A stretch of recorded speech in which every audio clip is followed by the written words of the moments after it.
بسم اللہ الرحمن الرحیم نحمدہ و نصلی علی رسولہ الکریم اما بعد۔ قربانی کورس کا 14واں عنوان ہے بھینس کی قربانی کا کیا حکم ہے۔ عام طور پر یہ تشویش پائی جاتی ہے یا بعض لوگوں کی طرف سے یہ بات پھیلا دی جاتی ہے کہ قرآن و حدیث میں جن جانوروں کی قربانی کا ذکر ہے یا جن جانوروں کی قربانی کی اجازت دی گئی ہے ان میں بھینس شامل نہیں ہے، اور یہ کہا جاتا ہے کہ بھینس یہ ان جانوروں کی قسم سے الگ ایک قسم ہے، الگ قسم کا ایک جانور ہے، لہٰذا اس کی قربانی جائز نہیں ہے۔ تو اس بات کی کیا حقیقت ہے؟ کیا واقعی یہ جو بھینس ہے یہ قربانی کے جانوروں میں شامل نہیں ہے اور اس کی قربانی جائز نہیں؟ کیا ایسا ہی ہے؟ تو یہ حقیقت اس سبق میں بیان ہوگی۔ تو سب سے پہلی بات یہ ہے کہ قرآن و حدیث میں جن جانوروں کی قربانی کی اجازت دی گئی ہے ان میں ایک بقر بھی ہے۔ بقر کا لفظ یہ عربی زبان کا لفظ ہے، تو کسی بھی زبان کے لفظ کی حقیقت یا اس کے معنی معلوم کرنے کے لیے اس زبان کی لغت کے جو ماہرین ہوتے ہیں ان کی رائے معلوم کرنی ہوتی ہے۔ تو بقر کا جو لفظ ہے اس کا معنی کیا ہے، اس میں کون کون سی چیزیں شامل ہیں اور اس کا اطلاق کن کن جانوروں پر ہوتا ہے، یہ ہم لغت کے ماہرین سے معلوم کریں گے۔ تو جتنے عربی لغت کے ماہرین ہیں اور عربی زبان کی جتنی معتبر لغات ہیں ان سب کا اس پر اتفاق ہے کہ بقر کا جو لفظ ہے یہ گائے پر بھی بولا جاتا ہے، بیل پر بھی اور بھینس پر بھی۔ یہ بقر کا لفظ گائے، بیل اور بھینس ان سب کو شامل ہے۔ چنانچہ کچھ جو معتبر عربی لغت کی کتب ہیں ان کے حوالہ جات آپ کے سامنے بیان ہوں گے۔ سب سے پہلے عربی زبان کی مشہور ترین اور مستند ترین کتاب ہے لسان العرب۔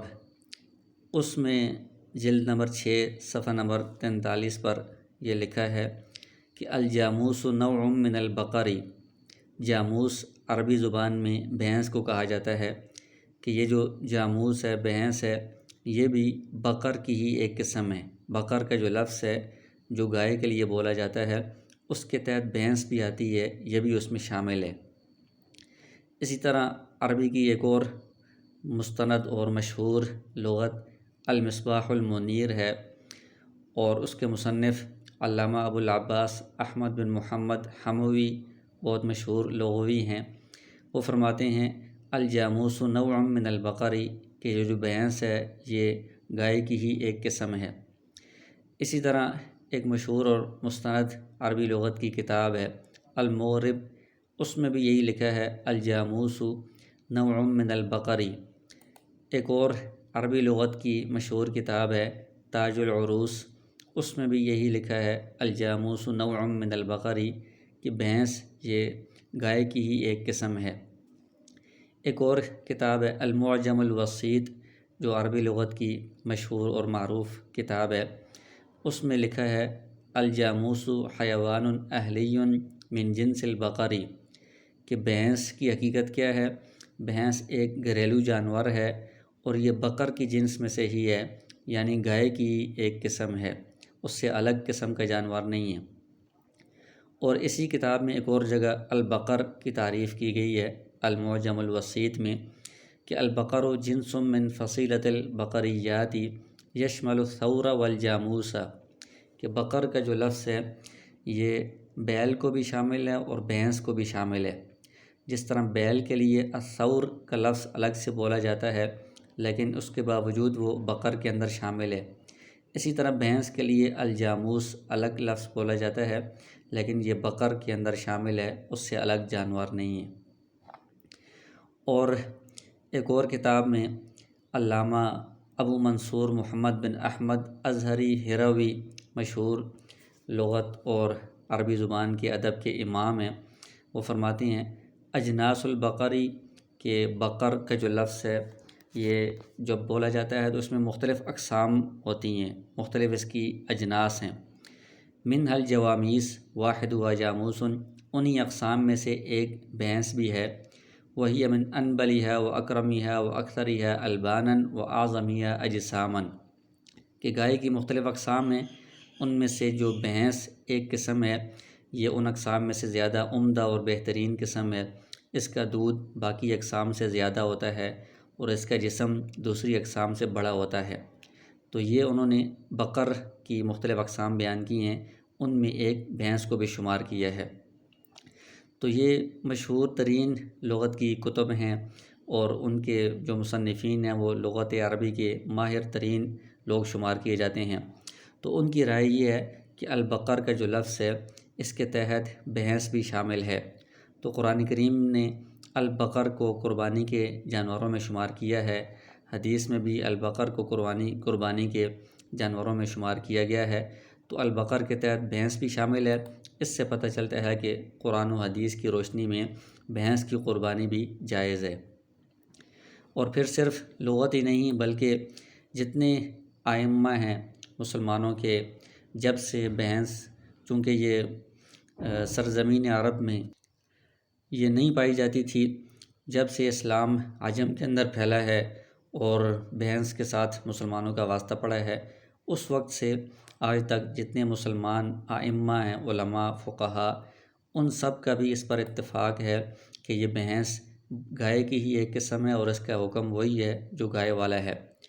چنانچہ امام ابن المنذر نے ایک کتاب لکھی ہے، الاجماع اس کا نام ہے، اس میں انہوں نے وہ مسائل جمع کیے ہیں جن پر سب مسلمانوں کا اتفاق ہے۔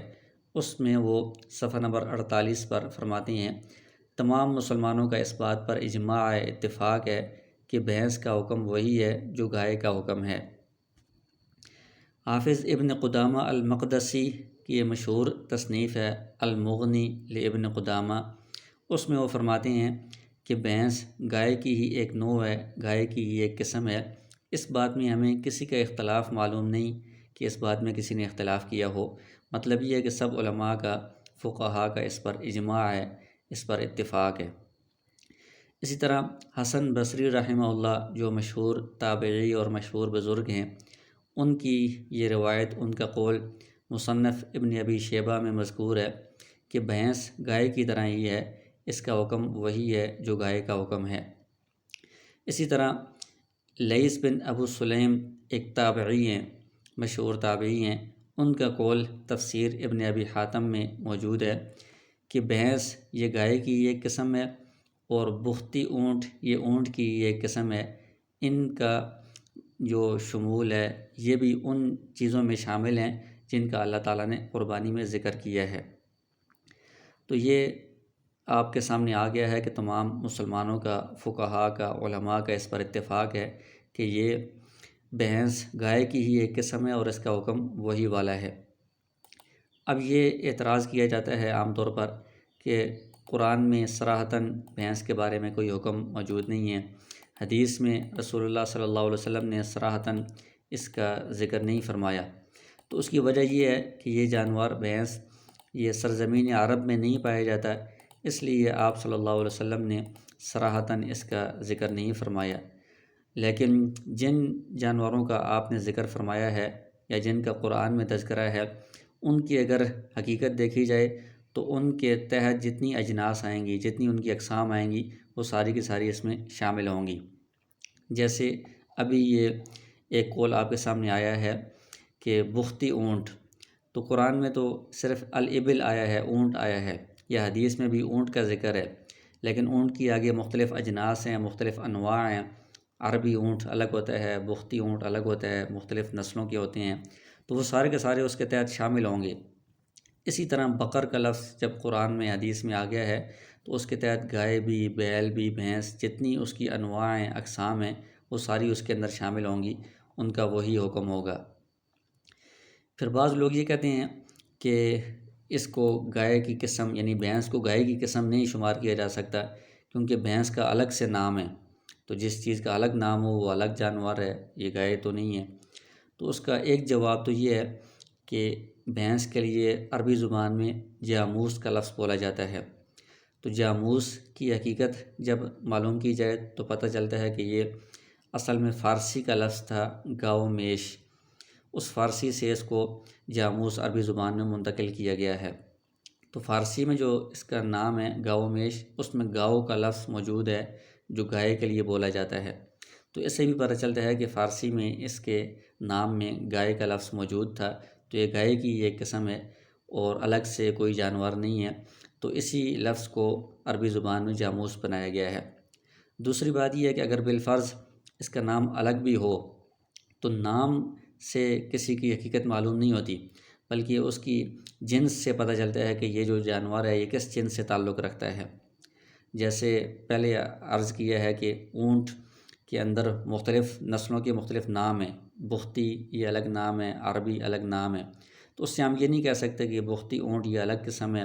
عربی الگ قسم ہے، نہیں، بلکہ وہ کس جنس سے تعلق رکھتے ہیں، اونٹ کی جنس سے تعلق رکھتے ہیں، تو لہٰذا ان کو اونٹوں میں ہی شمار کیا جائے گا۔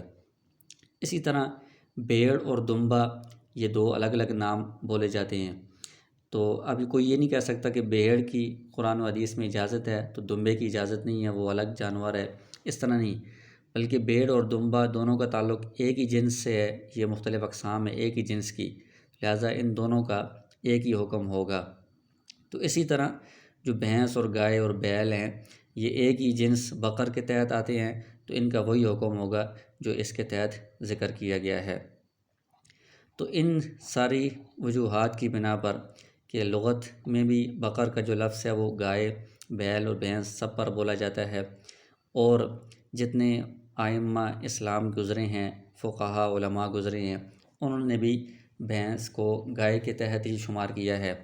اور پھر جب اس کی حقیقت معلوم کی جائے تو بھینس کو گائے کی ہی جنس میں سے گائے کی ہی ایک قسم شمار کیا جاتا ہے، تو اس سے پتہ چلتا ہے کہ یہ بھینس الگ سے کوئی جانور نہیں ہے بلکہ گائے کی ایک قسم ہے۔ جب گائے کا قرآن و حدیث میں ذکر ہے، اس کی قربانی کی اجازت ہے، تو اس کی جتنی بھی اقسام ہوں گی ان ساری اقسام کی قربانی جائز ہوگی، تو بھینس بھی اس کی ایک قسم ہے، لہٰذا اس کی بھی قربانی بالکل جائز ہے۔